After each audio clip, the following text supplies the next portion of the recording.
DreAllDay.com. Dre Baldwin, DreAllDay.com. Topic of this video is do not be penny wise and pound foolish. This is a saying, I believe it comes from the English, not English, England, the country. So my pennies and pounds being the money, like a dollar.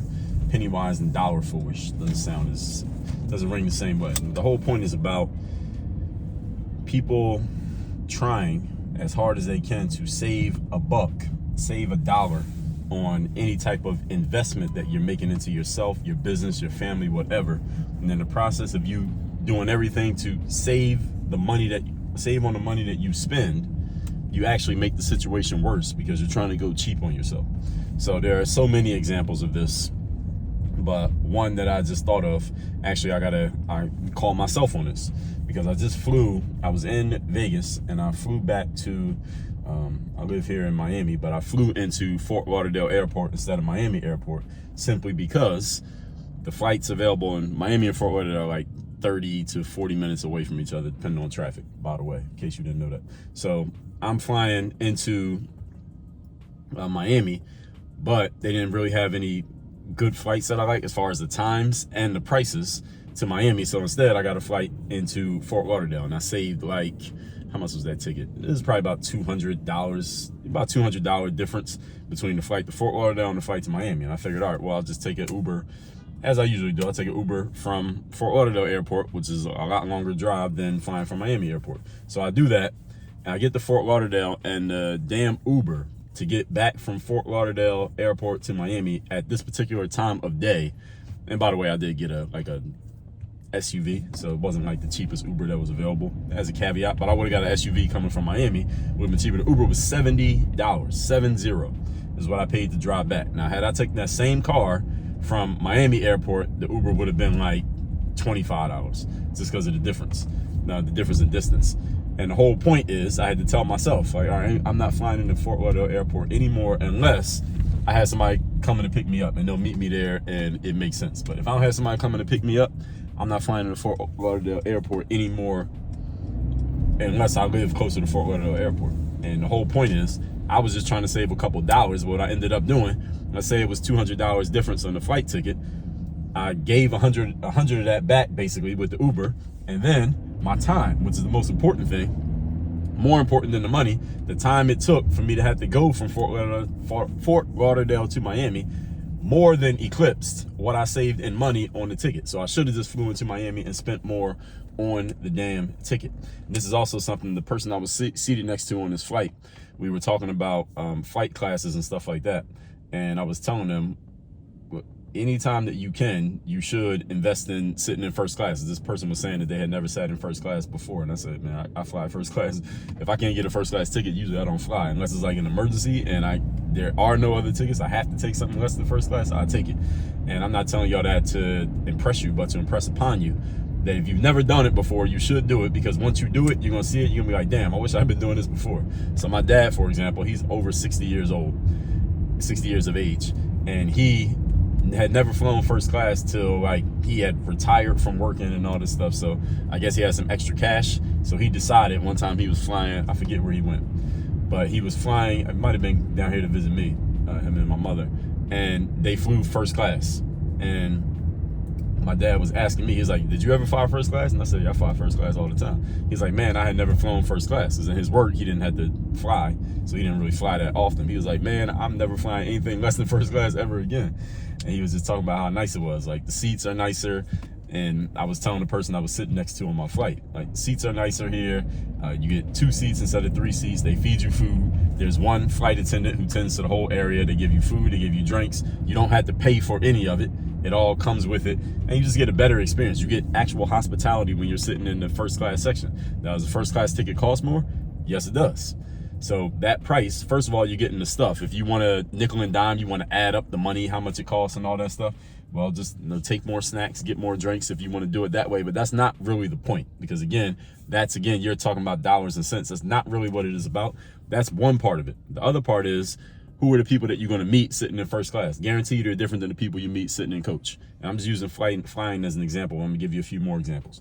Secondly, you ever see those videos of people fighting on airplanes, and it'd be these crazy fights on airplanes? Notice that none of those fights ever happen in first class.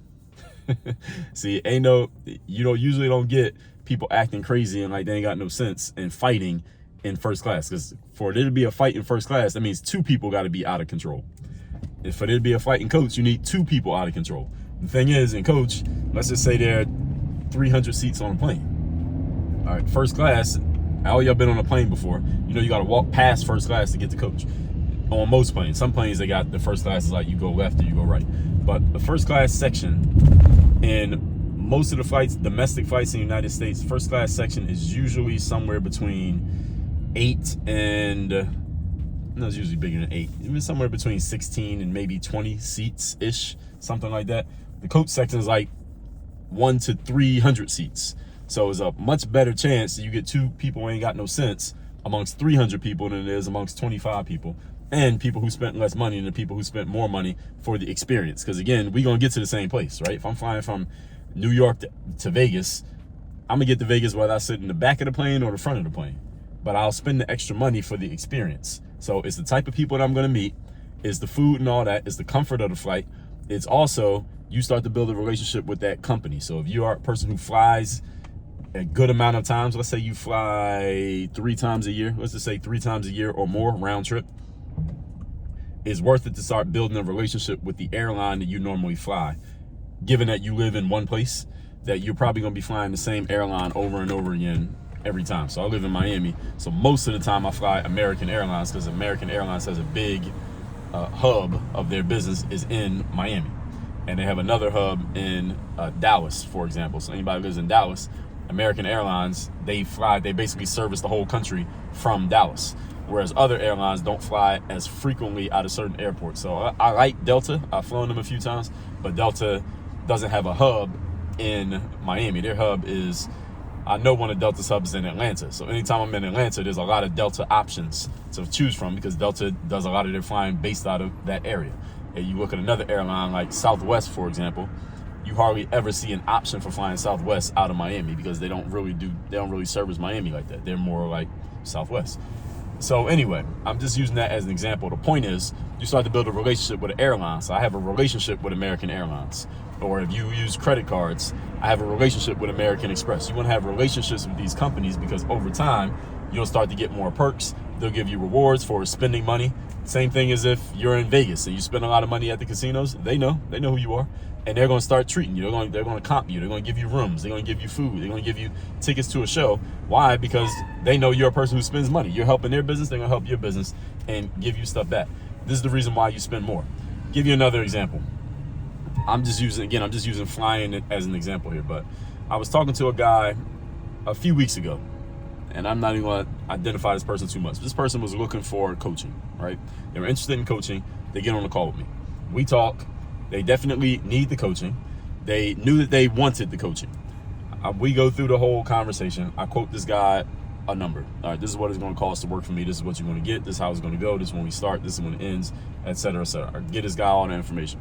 He says, well, look, I got another coach who is going to make me an offer as well. So I'm going to see what that coach has to say. And then I'm going to decide between that coach and you, Dre. He's talking to me. I'm like, all right, cool. So he goes and talks to the other guy. Other guy basically tries to undercut me on price. And I don't know what the whole conversation was. This prospect comes back to me and says, well, this guy offered me a little bit better price, what can we work out, et cetera, et cetera. We settled on a number. Everything is set to go. This guy comes back to me, the prospect. He comes back to me like 2 days later. And he's like, well, I met this guy who's a mentor. And be careful when people use the word mentor. Mentor means free. Coach means you pay, to me. And he said, I met this guy who's going to be my mentor in whatever place, and they're going to mentor me for free for where I want to go. Now, this person was trying to make 4 times the money this year than he made last year. That's what his situation was. He's trying to make 4 times the money. So take whatever amount you made, he wants to make 4 times that in 2023. He was looking for a coach. I told him, all right, you want to make this much. These are the things that we're going to need to do. I gave him an overview of it and how it was going to work. He was going to invest himself to do that. But he decided not to invest in himself at all. He went from investing money in himself to investing 0 in himself because he has a mentor who's going to do it for free. here's the point. If you are trying to get to a certain level in anything that you're doing in life, you have to invest in yourself. And if you're being penny wise, oh, I'm not going to pay a coach because I can get a mentor who's going to do it for free, what you're actually being is pound foolish, because I guarantee you this gentleman ain't no way he's going to make 4 times the revenue this year than he made last year without investing in a coach. That's not going to happen. It's absolutely not going to happen. And he knows it's not going to happen. I told him when he came to me and said, well, I found a mentor, et cetera, et cetera. I asked him, okay, do you seriously think? And here's what's crazy about it. This guy's a coach and consultant himself. So he knows better. He's a coaching consultant himself. Which means he charges people money to coach them. Yet he's not going to invest in himself because he has a mentor who's going to help him do it for free. And he's planning on making 4 times the revenue this year than he made last year. That makes no sense. And by the way, if that person happens to be watching this video, everything I'm saying to y'all, I said to him. So none of this is new. Everything I'm saying to y'all, I said to this person. But this is what happens with a lot of folks, especially if you have not been trained on money mindset, or you didn't have people around you who had a healthy money mindset. You probably have a very poor money mindset by default because you don't know any different. You don't know any better. So you're trying to save pennies every opportunity you get instead of investing in what's going to take you to the next level. I'll give you another example. I was just at a conference, and at this conference, there were 4 levels of tickets. You could pay $1,000, you could pay $2,500, you could pay $5,000, you could pay $7,500. 4 levels of tickets. I was going to get, honestly, to keep it real, I was going to get the $1,000 ticket. But when I went to get the $1,000 ticket, there were no more available, so I had to get the $2,500 ticket. I'm glad I got the $2,500 ticket, and now that I saw what I saw, and now that I'm consciously thinking more about what I'm telling y'all, next time I'm going to get either the $5,000 or the $7,500 ticket to go to this exact same event. Why? Because first of all, yes, you do get some things, like some measurable things, like yeah, you get this extra for the price of the ticket, but it doesn't make up the price of the ticket. It doesn't make up the difference, the extra stuff that you get. So any of you who's ever, when you're making a decision about buying something, you're calculating it that way, that's not the point. Because I had a friend who was there, and he was talking about, because the ticket was $2,500, right? He had the same ticket. He had the $2,500 ticket. And he was saying to me, and they gave us some lunch it was 3 days of the event, so they gave us lunch all 3 days. So this guy was like, all right, well, the other ticket was $1,000, this is $2,500, so it's a $1,500 difference. And the people with the $1,000 ticket didn't get lunch. So he was like, he was joking, but he wasn't all the way joking. He was like, oh, well, we got a $1,500 lunch. And I said, well, technically it's a $500 lunch since they gave 3 of us. They gave him 3 of them. And besides that, more importantly, and I think he kind of got it, but I don't think he was all the way joking when he said what he said. I said, yes, it's actually a $500 lunch if you want to do it that way, but it's not so much about the price of the lunch. And this is where people start itemizing, and this is where that's a poor money mindset, when you start itemizing. I'll give you another example. Years ago, I did an event. And at my event, I did an event this year too, but I did an event years ago, and it happened in this particular event. This guy had bought a ticket, and we were offering a VIP dinner, because this was a one-day event. We had a VIP dinner for anyone who wanted to come to the VIP dinner. VIP dinner ticket was $297. You could get it as an add-on to your ticket to the event. Now, this guy was talking to my event manager on the phone. My event manager told me this conversation. He didn't tell me. She told me. And she was telling him, here's the VIP dinner. It's $297. He was like, well, where's it at? And she gave him the restaurant. And he was like, well, let me see the menu. She shows him the menu, right? And he said, according to her, and I believe her, he said, of the things that's on this menu, I don't see enough of stuff that I would eat that would make it worth $297. Now, again, I didn't hear him say this out of his mouth. She told me he said it. Thing is, that's the wrong question. It's the wrong thing to be looking for in the first place. You don't buy a ticket to a VIP dinner because you're going to eat X amount of food. That's not the point. You don't buy a ticket to a $297 dinner because you're going to eat $297 worth of food to make it make sense. That is a poor money mindset. So any of you has ever thought that, or you ever caught yourself doing that, stop doing that. All right, that kind of mindset that's not going to take you to the highest level that you can go. All right, what you're paying for in that instance, what you're paying for is the access. You're paying for the access not only to the person who's selling the ticket, but also to the other people who would also spend $297 for the VIP dinner, or whatever the cost of the VIP dinner ticket was. I think it was $297, whatever it happened to be. That's what you're paying for. You're not paying for the food. All right, you go to Chipotle and get a meal for $12. All right, if it's all that. All right, that's not actually the point.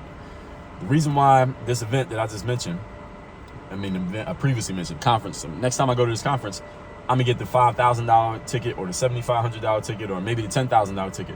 Why would I do that? Not because the food's gonna be worth $10,000. I'm going because I want to be sitting next to. I want to my left and to my right, person in front of me, person behind me, all to be people who spent $10,000 on a ticket. Now, if you're surrounded by people who spend that kind of money on a ticket, who are you going to meet? What kind of relationships will you build? What kind of money are they making? What kind of business are they doing? What kind of thoughts are they thinking? What kind of ideas do they come up with? That's the reason why you invest in things like this.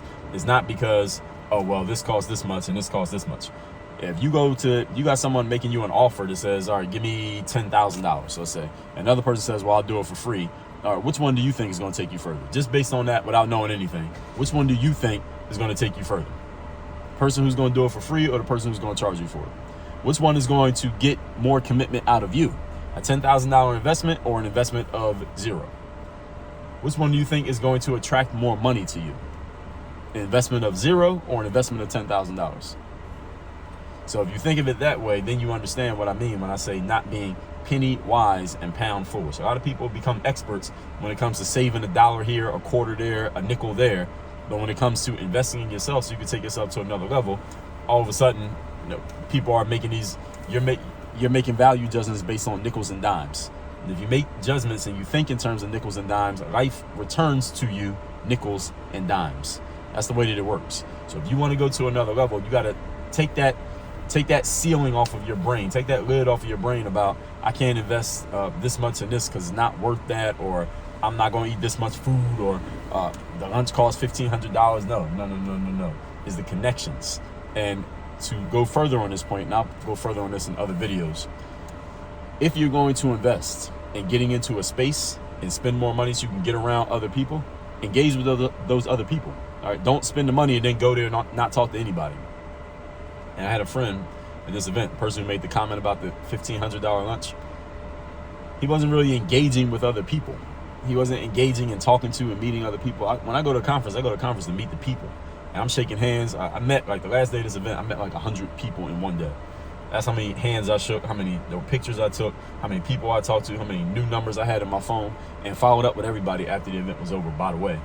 That's the reason why you invest in access, to get around other people who are playing the game at a higher level as well. But you can't be going around thinking, oh, well, this costs $5, this costs $10. Like, we're past that. All right, I hope you're past that. If you're not past it, you need to take my business builder course inside of Work on Your Game University and get your mind right around money. Because I have a whole section on poor money mindsets and healthy money mindsets. I got a whole section in the course on both these modules, on both, because it's so important, and it's the main thing that holds a lot of people back from getting to where they want to get to. So everything I talked about here, you want more on this and how do you actually do it? Take my business builder course at workonyourgameuniversity.com. Click on the button for courses. You get access to all 37 courses, 3,000 plus lessons, all at workonyourgameuniversity.com. And you text me, tell me the best idea you got from this video. My number is 305-384-6894. Work on your game. Dre all day.